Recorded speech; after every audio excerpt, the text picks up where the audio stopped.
คุย wonderful per quiz เหรอ quiz wonderful per quiz นะคะ ก็เรามาในช่วงโปรโมชั่นคนละ890เป็นบุฟเฟ่ก็จะมี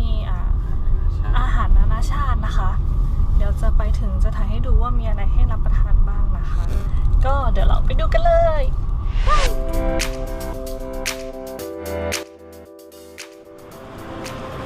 สวัสดีค่ะตอนนี้นะคะเราก็ถึงที่ River City นะคะเราจะมาขึ้นเรือที่นี่นะคะไปดูกันเลย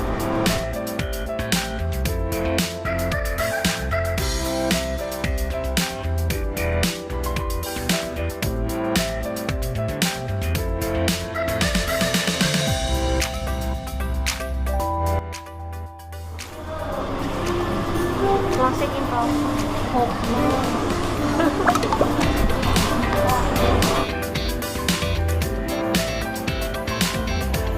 โอ้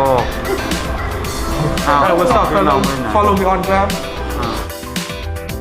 จะได้รับสติกเกอร์ไว้ติดก่อนขึ้นเรือนะคะในเวลาขึ้นเรือแล้วค่ะ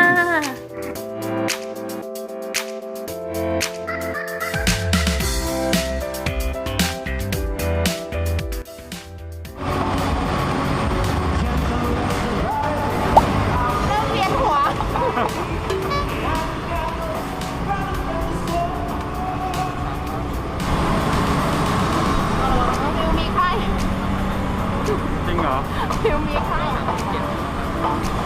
มีไข้เฉยไปนะรักเก็บจริงๆเลยใช่ค่ะครับ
thank you for cruising with us.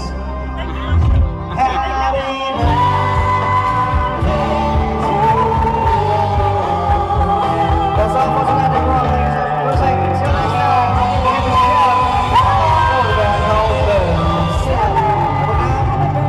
Happy birthday. Have a good night, everyone. Thank you for cruising.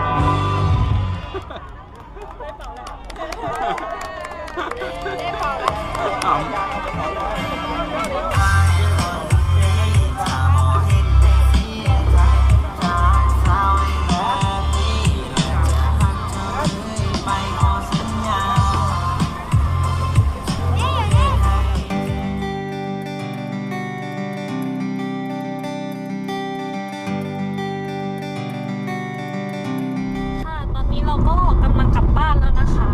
เดี๋ยวฟิลมันจะมาสรุปให้ฟังนะคะว่าเป็นยังไงบ้างสำหรับฟิลนะคะ ถือว่าบรรยากาศดีมากวิวสวยจริงๆค่ะ แล้วก็เห็นวิว360องศาเนาะเพราะว่านั่งอยู่บนเรือบนดาดฟ้าเนี่ยค่ะมันสามารถเห็นวิว360องศาเลย แล้วก็วงดนตรีนะคะร้องเพลงเพราะมากแล้วก็สนุกมากค่ะก็มีบริษัทไปเที่ยวพร้อมกันวันนี้นะคะก็เต้นกันอย่างเมามันเลยนะคะจากที่เห็นในคลิปนะคะแล้วก็เรื่องอาหารเมนูก็ไม่ได้เยอะมากแต่ก็ถือว่าอิ่มนะคะฟิลอิ่มมากเลยค่ะเพราะฟิลกินเยอะ ทำให้ฟิลอิ่มได้แสดงว่ามันต้องเยอะมากนะคะสำหรับรสชาติก็มีทั้งที่อร่อยแล้วก็ที่เฉยๆก็มีนะคะอย่างน้ำจิ้มซีฟู้ดอย่างเงี้ยฟิลถือว่าแบบเขาทำอร่อยมากค่ะกินกับเขาส่วนสปาเกตตี้อย่างเงี้ยค่อนข้างจืดนะคะแล้วมันจะมีอันนึงฟิลจำไม่ได้ชื่ออะไรที่เป็นปลาหมึกอะค่ะก็จะค่อนข้างจืดแต่พอเอาปลาหมึกนั้นนะคะไปจิ้มน้ำจิ้มซีฟู้ดอะมันอร่อยอะค่ะแล้วก็หล่นปูอร่อยมากจริงๆนะคะสำหรับวันนี้ฟิลต้องขอไปนอนก่อนนะคะบ๊ายบาย